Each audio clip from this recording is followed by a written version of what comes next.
ఐపీఎల్లో ఎక్కువ fan base ఉన్న ఫ్రాంచైజెస్ 3. అందులో ఫస్ట్ ప్లేస్లో ఉండేది ఆర్సీబీ.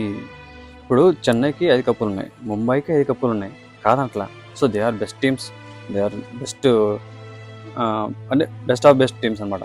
5 టీమ్స్ 5 కప్పులు ఉన్నాయంటే అంత ఈజీ కాదు, ఎందుకంటే అంత మంచి టీమ్స్ ఉన్నాయి, అంత మంచి పర్ఫామ్ చేసినారు కాబట్టి వాళ్ళకి అన్ని కప్పులు వచ్చినాయి. తప్పలేదు. ఆర్సీబీ కప్పు రాలేదు, ఎందుకంటే ఎవ్రీ టైం ఫెయిల్ అయితే వచ్చింది ఏదో ఒక టైంలో బౌలింగ్ యూనిట్లో.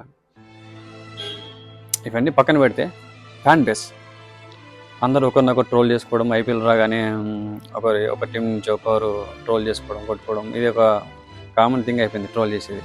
అవన్నీ కామనే. కానీ ఆర్సీబీకి ఉన్న ఫ్యాన్ బేస్కి నిజంగా చెప్పాలంటే 17 సీజన్స్ అయిపోయినాయి, ఇప్పటి వరకు ఒక్క కప్పు లేని ఆర్సీబీకి ఫ్యాన్ బేస్ పెరుగుతూ వచ్చింది తప్ప ఇప్పటివరకు తగ్గింది లేదు.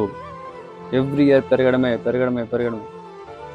And you know that actually RCB one of the biggest fan base franchise ever.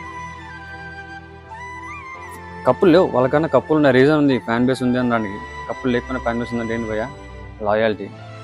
Loyalty means మన లాయల్టీ ఎవరి నుంచి వచ్చింది? విరాట్ కోహ్లీ నుంచి వచ్చింది. విరాట్ కోహ్లీ కప్పులు లేకపోయినా ఆ టీంకే స్టార్టింగ్ నుంచి ఆడుతున్నాడు, స్టిల్ కంటిన్యూ చేస్తున్నాడు.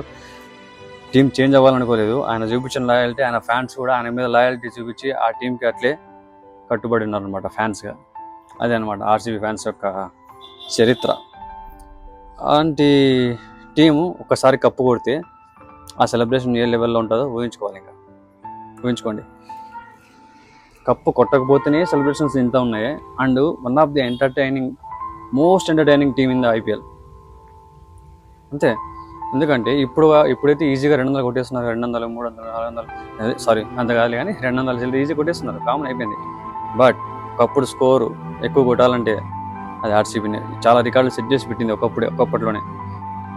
అవి ఇప్పుడు అంటే కామన్ అయిపోయి అన్నీ అయిపోయినాయి. కానీ ఒకప్పుడు ఆర్సీబీ టీం కానీ అప్పటి నుంచి వాళ్ళు కంటిన్యూ చేసిన లీగసీ కానీ, ఏబీడీ కానీ, క్రిస్ గేల్ కానీ, వాట్సన్ కానీ, విరాట్ కోహ్లీ చాలామంది లీడ్ చేశారు, చాలామంది ఆడారు ఆర్సీబీకి. అందరూ వాళ్ళ ఒక మార్క్ వేసి వెళ్ళిపోయారు అనమాట. కానీ ఏబీడీ, గేల్ అండ్ విరాట్ కోహ్లీకి ఉన్న మార్క్ ఆ సపరేట్ ఫ్యాన్ బేస్ వేరు, అంతే. అది సో అదే చెప్తున్నా, ఆర్సీబీ గెలవకపోతేనే సెలబ్రేషన్స్ ఈ రేంజ్లో ఉంటాయి. ఒకవేళ ఆర్సీబీ కప్పు గెలిస్తే ఎట్లా ఉంటుంది సెలబ్రేషన్? ఇండియా మొత్తం షేక్ అయిపోతుందేమో కదా. ఆర్సీబీ ఫ్యాన్స్ ఏమంటారు? షేర్ చేసేయండి మీ ఆర్సీబీ ఫ్రెండ్స్ అందరికీ.